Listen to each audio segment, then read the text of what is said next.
ಅರೇಹಳ್ಳಿಯಲ್ಲಿ 76ನೇ ಗಣರಾಜ್ಯೋತ್ಸವದ ಸಂಭ್ರಮ ನಕ್ಷತ್ರ ಚಿಹ್ನೆ. ಅರೇಹಳ್ಳಿ ಪಟ್ಟಣದ ಸರ್ಕಾರಿ ಪದವಿ ಪೂರ್ವ ಕಾಲೇಜಿನ ಆವರಣದಲ್ಲಿ 76ನೇ ಗಣರಾಜ್ಯೋತ್ಸವವನ್ನು ಸಂಭ್ರಮದಿಂದ ಆಚರಿಸಲಾಯಿತು. ಪ್ರಾಂಶುಪಾಲರಾದ ಪರಮಶಿವಪ್ಪ ಡಿ.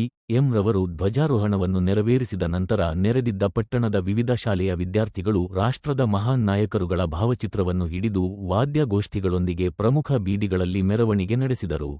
ವೇದಿಕೆ ಕಾರ್ಯಕ್ರಮದಲ್ಲಿ ರಾಜ್ಯಶಾಸ್ತ್ರ ಉಪನ್ಯಾಸಕರಾದ ಮಂಜುನಾಥ್ ರವರು ಪ್ರಾಸ್ತಾವಿಕ ನುಡಿಗಳನ್ನಾಡಿದರು. ನಂತರ ಕಾರ್ಯಕ್ರಮದ ಅಧ್ಯಕ್ಷತೆ ವಹಿಸಿದ್ದ ಗ್ರಾಮ ಪಂಚಾಯಿತಿ ಅಧ್ಯಕ್ಷರಾದ ಸಂಕಪ್ಪರವರು ಎಲ್ಲರಿಗೂ ಗಣರಾಜ್ಯೋತ್ಸವದ ಶುಭಾಶಯ ಕೋರಿದರು.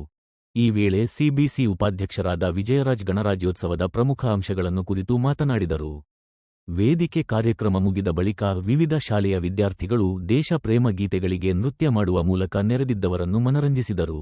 ಈ ವೇಳೆ ಗ್ರಾಮ ಪಂಚಾಯಿತಿ ಉಪಾಧ್ಯಕ್ಷರಾದ ವಿಘ್ನೇಶ್, ಪಿಡಿಒ ಚಂದ್ರಯ್ಯ, ಶಾಲಾ ಅಭಿವೃದ್ಧಿ ಸಮಿತಿ ಅಧ್ಯಕ್ಷರಾದ ಯುವರಾಜ್, ಸಚಿನ್ ರೈ, ಸಮಾಜ ಸೇವಕರಾದ ವಿರೂಪಾಕ್ಷ, ವಿವಿಧ ಸಂಘ ಸಂಸ್ಥೆಯ ಪದಾಧಿಕಾರಿಗಳು, ವಿವಿಧ ಶಾಲೆಯ ವಿದ್ಯಾರ್ಥಿಗಳು, ಪೋಷಕರು, ಸಾರ್ವಜನಿಕರು ಸೇರಿದಂತೆ ಇನ್ನಿತರರು ಪಾಲ್ಗೊಂಡಿದ್ದರು.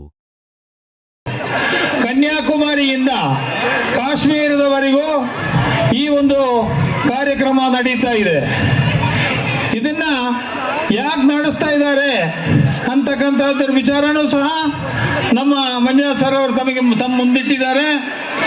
ಇದರಲ್ಲಿ ಅವರು ತಮ್ಮ ದೇಶಕ್ಕೆ ವಾಪಸ್ ಆಗ್ತಾರೆ.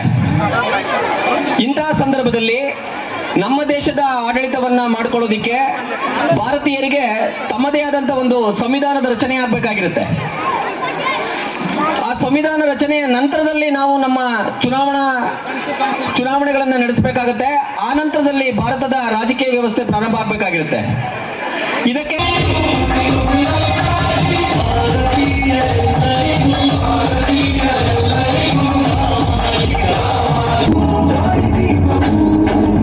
ಕಲಿಸಿಕೊಟ್ಟೆ ಸಮಾನತೆಯನ್ನು ರಾಷ್ಟ್ರ ಸಂವಿಧಾನಕ್ಕೆ ನೀನೆ ಶಿಲ್ಪಿಯು, ನೀನೆ ಕಲಿಸಿಕೊಟ್ಟೆ